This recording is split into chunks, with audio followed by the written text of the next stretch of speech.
When Qatar won the right to host the 2022 FIFA World Cup 12 years ago, much of the world reacted with shock. Even among the delegates of the auditorium in Zurich, there was an audible gasp when Sepp Blatter made the announcement.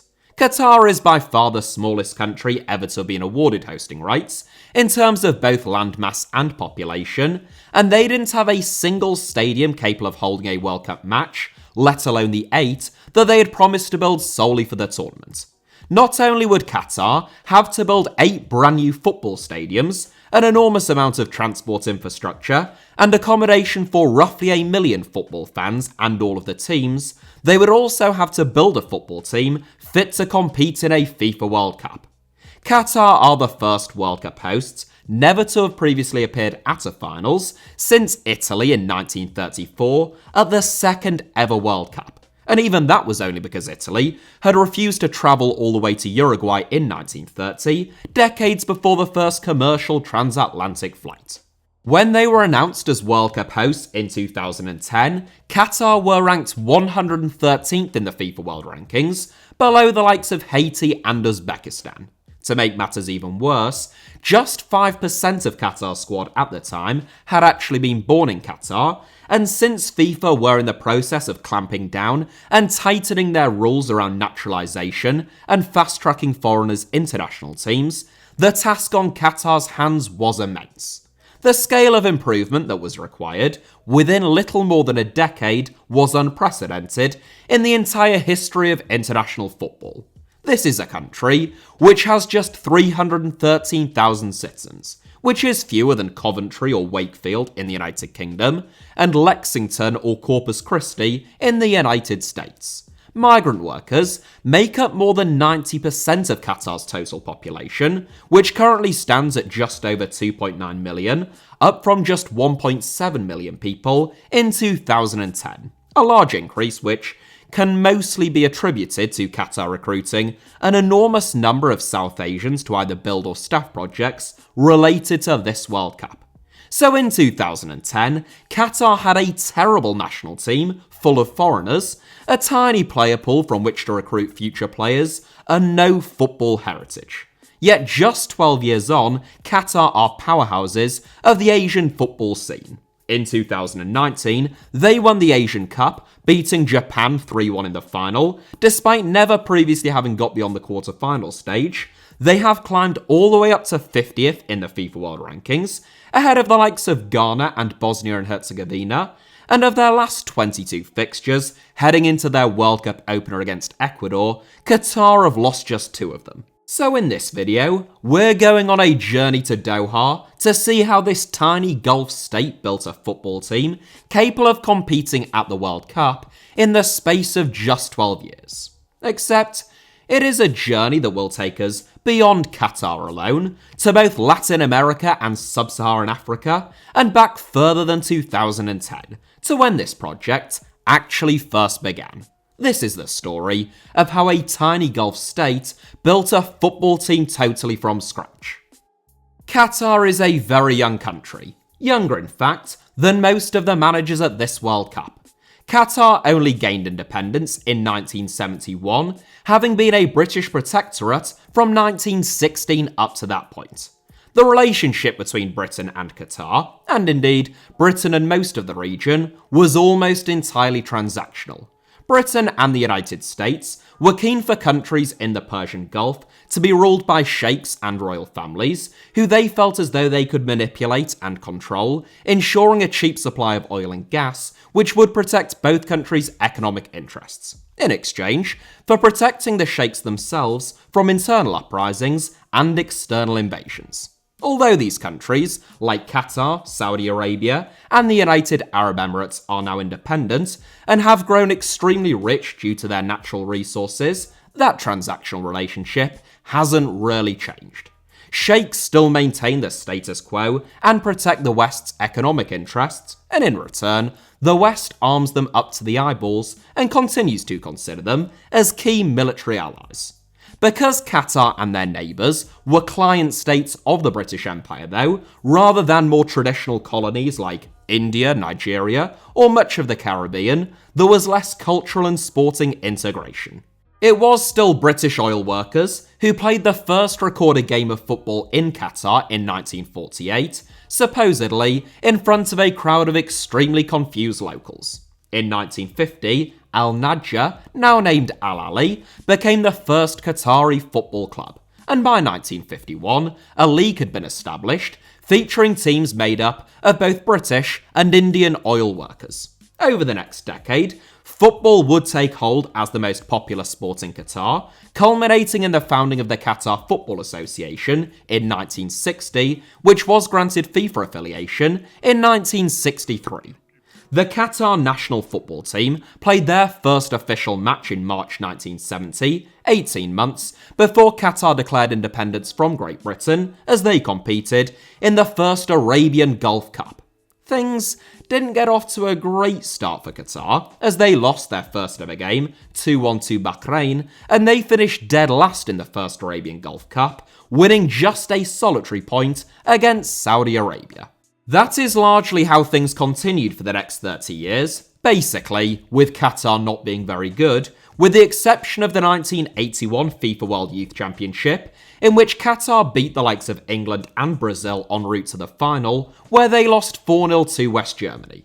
During the early 2000s, though, whilst Hamad bin Khalifa Al Thani, who was previously a sportsman himself, ruled as the Emir of Qatar, the country began to flood money into a number of sports, not just football. Qatar hosted the 2006 Asian Games, they established the Qatar Open Tennis Championship, and they began to recruit a series of high-profile footballers from Europe and South America. If you ever wonder what Pep Guardiola, Marcel Desailly, Gabriel Batistuta, Raul, Juninho, Fernando Hierro, Frank Leboeuf, Stefan Effenberg, Claudio Caniggia, and both Frank and Ronald de Boer, among many others, all have in common, the answer is that they all played club football in Qatar. And that is before the likes of Wesley Schneider, James Rodriguez, and Xavi all did likewise after Qatar's winning World Cup bid. They all went there due to a burning desire to grow the sport in Qatar and absolutely nothing else. The $10 million a year that Xavi was reportedly paid whilst he was there was very much just the icing on the cake, more of a gesture of goodwill than anything else. Although Qatar had invested heavily in football, becoming a retirement league for former greats isn't always the best way to grow the domestic game, just ask China or the United States. So Qatar also pumped an absolute fortune into a state-of-the-art academy. The Aspire Academy in Doha was built at a reported cost of $1.4 billion in 2004, and whilst that does include training and sporting facilities outside of football, it is almost certainly the most expensive football academy and training centre ever built, and many people still consider it to be the best academy environment anywhere in the world. Aspire scouts around 5,000 11-year-old Qataris each year, which, by my estimate at least, is a pretty significant percentage of the total number of 11-year-olds in Qatar each year. Even whilst casting such a wide net domestically though, the talent pool in Qatar is simply too small, Aspire and Qatar's government-led programme concluded during the 2000s. So Aspire started sending football scouts abroad, starting in 2005, with a handful of training camps in sub-Saharan Africa, before expanding rapidly throughout Africa, Latin America, and Southeast Asia. Between 2007 and 2014, Aspire estimate that they scouted 3.5 million boys from 17 different countries, with only an elite few receiving an invite to Doha and an education paid for by the Qatari state. That means that, in the space of just 7 years, Aspire scouted 10 times as many young boys as the total number of Qatari citizens. That is, equivalent to England scouting 625 million boys overseas for the purposes of bringing them to England in the hope that they might one day represent the Three Lions, or China scouting more than 15 billion boys, which would be quite difficult, given that that is around twice the global population. Qatar claims that they don't scout youngsters in Africa, Asia and Latin America in the hope that they will one day represent them, but just to bring them to Doha and give them a first-class sporting and academic education. Josep Colomar, the scout who most famously brought Lionel Messi to Barcelona before he was poached by Qatar's Aspire programme, even described his job as being a humanitarian project, even though, of the millions of young boys that get scouted, only a tiny fraction of a percent ever have their lives changed at all. The Qataris do admit that this isn't an entirely selfless act, claiming that whilst they don't expect the young boys that they bring to Doha at a very young age to go on to represent Qatar at international level, the fact that native Qataris get to hone their skills day in, day out, training and playing both with and against better quality players, they say, has been the biggest driver of this programme. There is also a more controversial aspect, shall we say, to Qatar's Aspire programme in terms of the locations in which they are based. There are 2 Aspire academies, the main $1.4 billion hub in Doha, and a satellite academy located in the Senegalese capital of Dakar, plus the Aspire Football Dream programme, which covers Qatar's scouting, coaching, training and funding exercises everywhere else, covering 4 continents of the globe. Some of Aspire's scouting missions, particularly those to rural areas of countries which have produced many great footballers over the years, but where those based outside of the big cities and major metropolitan areas can often slip through the net and never attend a trial or even be watched by a scout, make perfect sense. Others, however, such as Guatemala and Thailand, had very little history of producing talented footballers, and neither, it has been reported, have ever had a single player invited to train at the Aspire Academy in Doha. What Guatemala and Thailand did both have, however, in 2010, were seats on FIFA's executive committee, the 24-strong group of aging men who got to decide who would host the 2018 and 2022 FIFA World Cups. In fact, 6 out of the 15 programmes that Qatar invested Aspire Football Dreams funding into in the build-up to 2010 just so happened to be based in countries which had members among FIFA's all-powerful executive committee. It is a freakish coincidence, you'd have to say, which led to even FIFA's own investigation process to conclude that Aspire's academy funding had been used to, quote, curry favour with executive committees. Now, I'm not an expert, but I think that curry favour is an awfully nice way of saying bribery and corruption. Qatar, unsurprisingly, denies any wrongdoing. Nonetheless, the Aspire Academy in Doha has undoubtedly been an enormous success. Every single one of the 26 players in Qatar's 2022 World Cup squad came through the Aspire Academy system, which is where the senior national team still trains now. Qatar's manager, like Aspire's chief scout, was also poached from Barcelona. Felix Sanchez began his career as a youth team coach at Barcelona when he was still only 20 years old. And it was 10 years later, in 2006, that Qatar came calling. Sanchez was put in charge of the Aspire Academy, a job that he did for 7 years, playing a vital role in the development of several key current Qatari internationals. In 2013, he was appointed as the head coach of Qatar's under-19s, followed by both the under-23s and the senior team in 2017. Since 2020, Sanchez has solely managed Qatar's senior team in the build-up to the World Cup.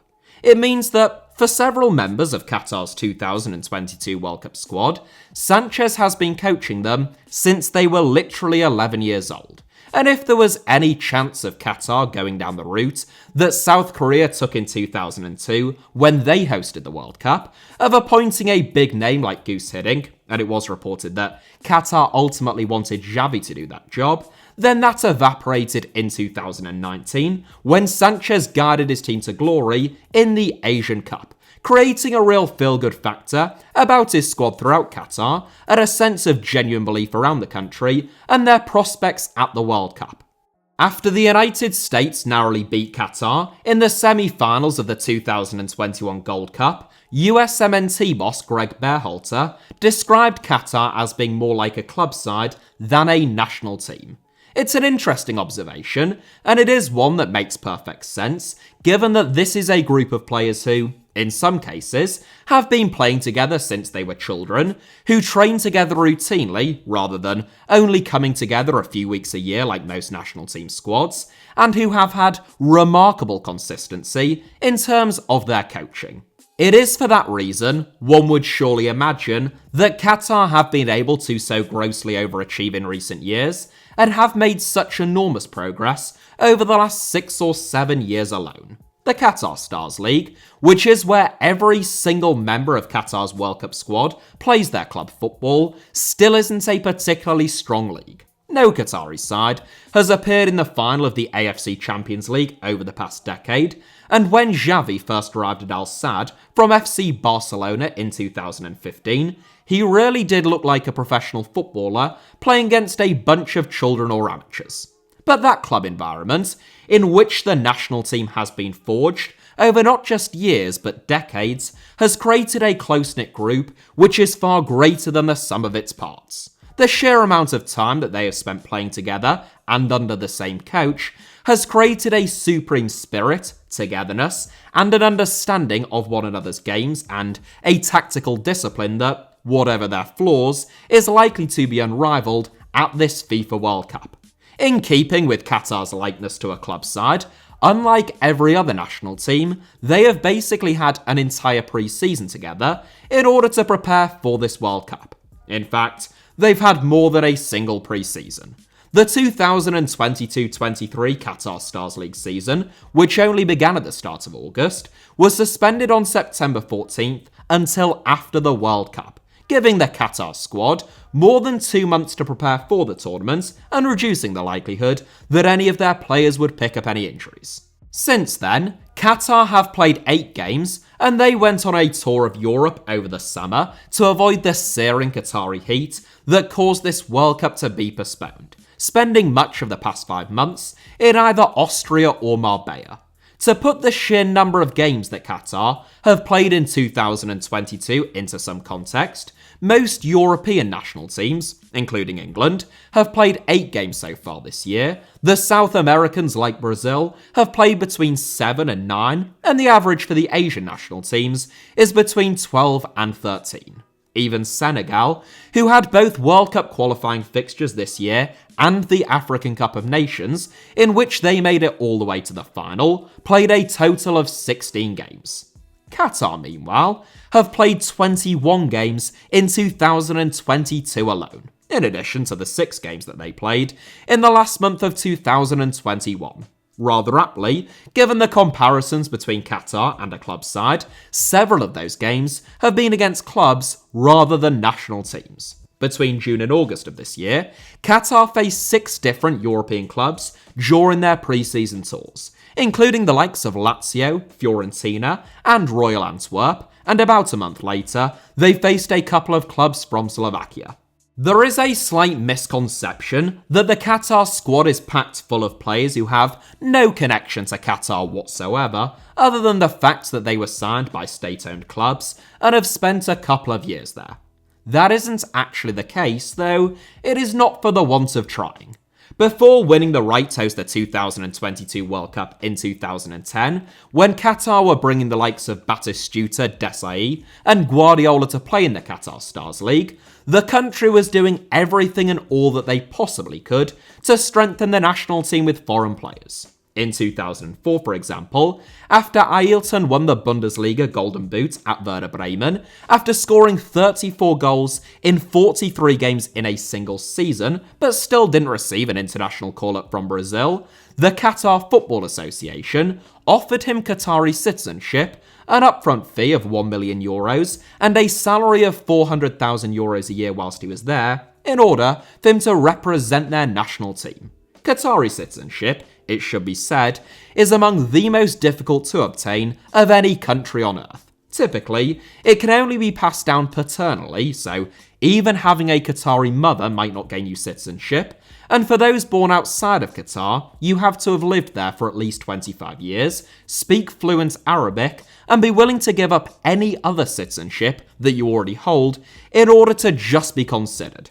The Emir, however, is able to award citizenship to someone by royal decree, even if they don't meet any of the aforementioned criteria. and it seemed as though that loophole was to be exploited to suit Qatar's football ambitions. In the same week that the Qatari FA made a lucrative offer to Ailton, they also approached fellow uncapped Brazilians Dede and Leandro, who were both at Borussia Dortmund at the time, with very similar deals.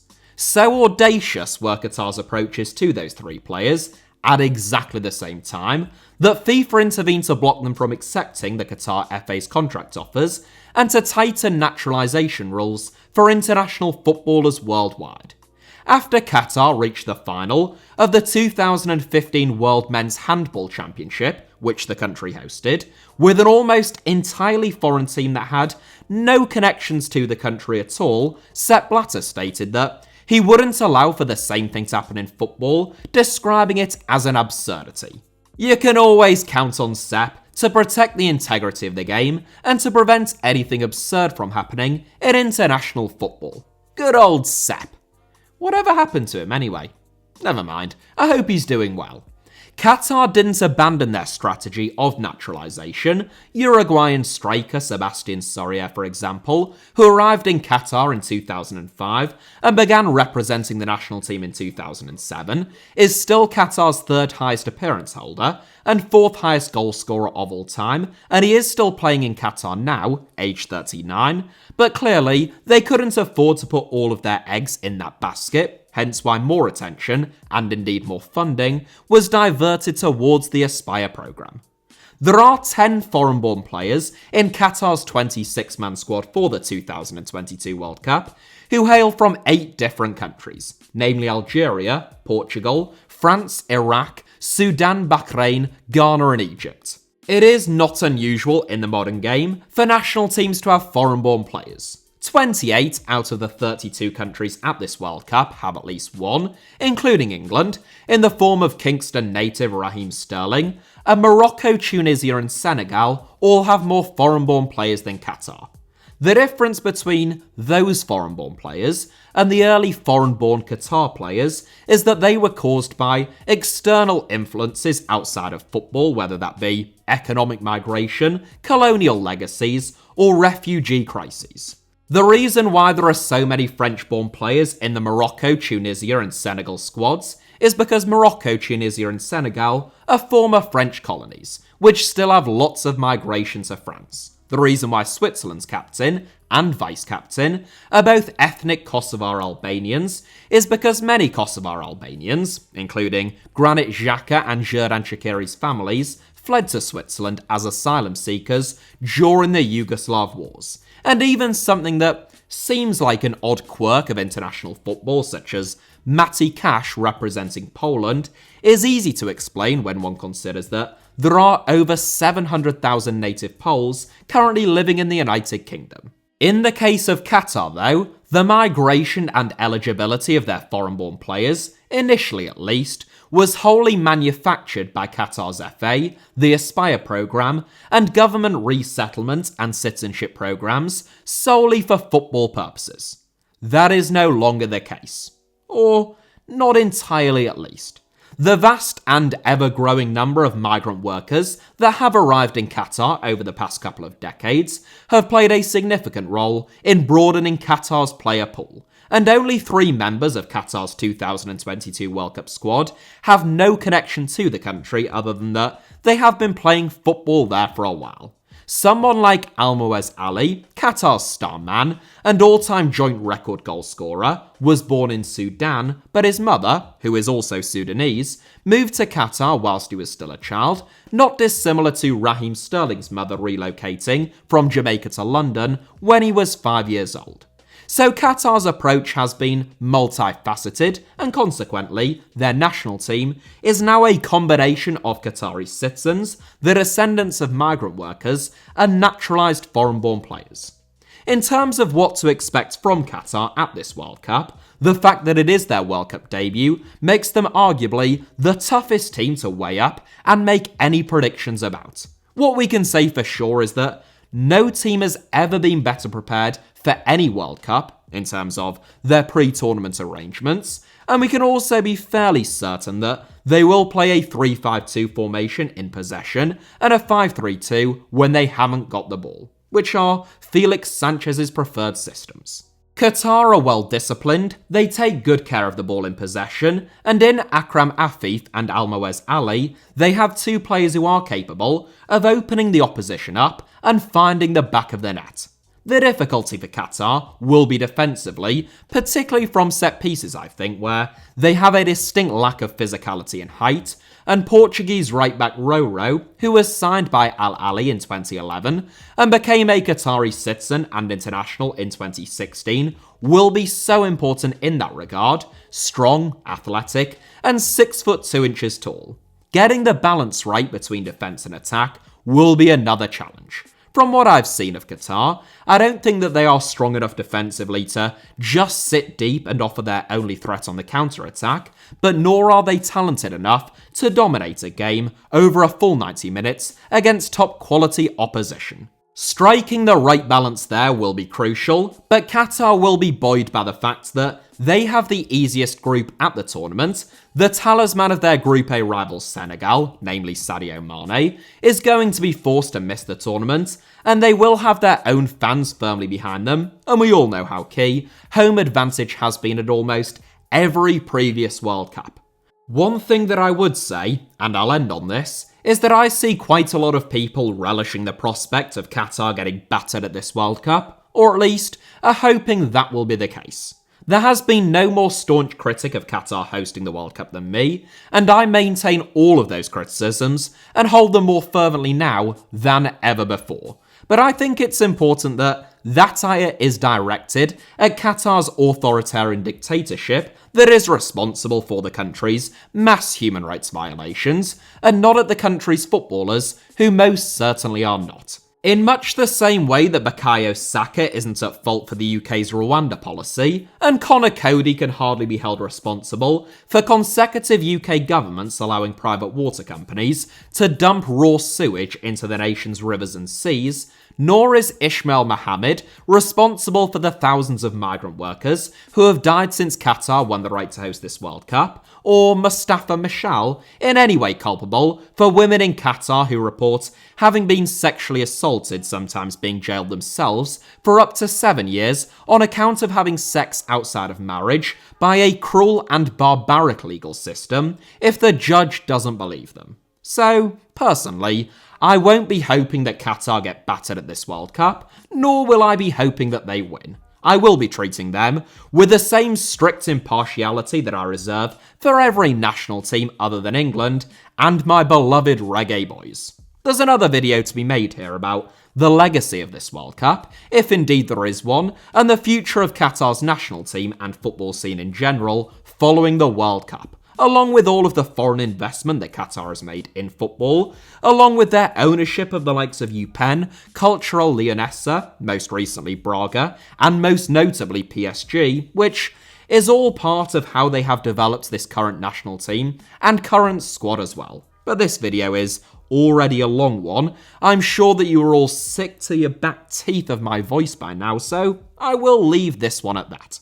Thank you all very much as ever for watching. Hit the like button if you did enjoy today's video. I hope that was the case. Let me know your thoughts down below in the comments, and make sure that you're subscribed and have notifications turned on for HITC Sevens. You can also find me on Instagram or Twitter, or both, via the username at HITC Sevens on both, assuming that Twitter is still functioning by the time that this video comes out.